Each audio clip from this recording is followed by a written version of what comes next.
So welcome to the MBA show, bonus content. Bonus content. So today we're going to talk about one of our favorite techniques for getting a job. And this is actually something this is very timely, works perfect at this time of the year, and it's about the apprenticeship. This is an unbelievable tool that you have when you're in business school. Yeah, I've actually gotten 2 jobs this way. In fact, the best job I've ever had, I got using what we're going to call the apprenticeship method. And I think if you're out there looking for a job right now and you're starting to feel a little bit like, I really want to do something active to get that job, this is a great method that you can employ right now, and it has a very high success rate. Yeah, so step 1 on the apprenticeship, send out a bunch of emails asking for informational interviews. And this is really helpful when you're targeting a specific industry that you want to work in, or even a specific company. You just want to start out with the informational interview. Right, so you're interviewing, and I think one of the things we talked about before is this technique works best if you know exactly what industry you want to work in. So when you send out those informational interviews, what you can do is if you know exactly what field, you can use that as a networking opportunity to really start getting to know the powerful players in that area. Yeah. So what do you want to do in that interview to make this apprenticeship happen? Well, I mean, what you don't want to do is try to close for a job. I think that would be the biggest mistake. That's going to shut things down immediately.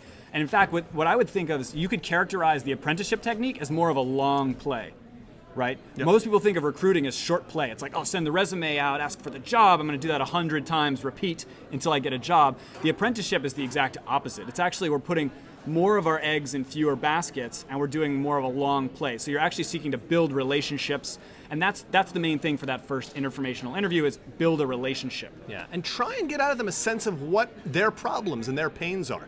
And this is where the apprenticeship comes in, because if you're a business school student, you have the ability to solve those pains, potentially with a great school name associated with it. Right. So either maybe it's okay during the interview, or even in the week afterwards, call them up and say, hey, Tom, I was thinking about, that data analysis problem that you were talking about. Maybe I could take some of that data and do a little bit of work on that project for you. No charge, it'll just be a chance for me to get some experience, and you'll be able to say you got, muckety-muck from this MBA school, tackled this problem. Yeah. You get some free analysis. Right, so the reason why this, I think, is so great, and the reason why you can put fewer eggs in one basket is because you're not closing for a job, which is something that's very hard for them to give. You're closing for something that's very easy for them to give, which is an opportunity for you to do work for them for nothing. Yeah. So it's a pretty easy thing to close for.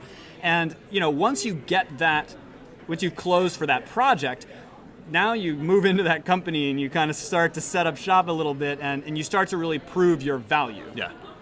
And you'll have a lot more luck afterwards being able to ask for that job at the end of the project. In fact, I've had amazing with people actually saying that they want to hire me. Once you've worked with someone, seen their quality, right, and had them deliver good work, it's really hard to find those people in this world. Employers really love and want that. Right, so this is sort of like try before you buy, and as the person who's hoping to get hired, you're actually delivering a better service. You're delivering a better product by letting your employer, who is your customer, get to sample you before they have to make a purchase or hire you.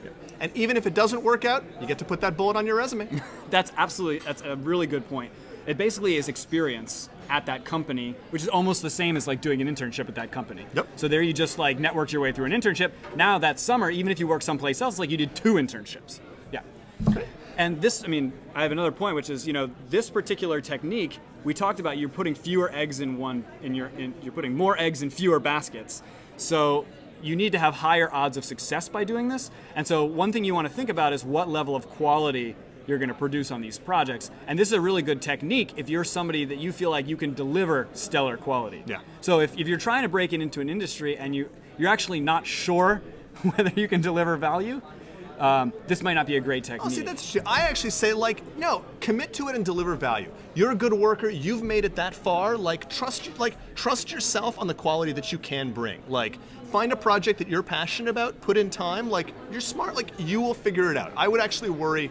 I would not let that stop you almost ever from trying to get it. What's the worst that could happen? You'll learn something. Yeah, I guess. Yeah, right. You could burn.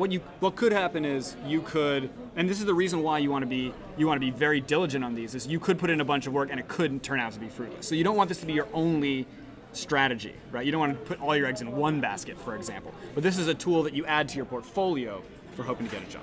So for those looking for a specific industry, get started. The apprenticeship. I'm Miro Kaz, I'm the real Tom Rose. and you've been watching The NBA show bonus content.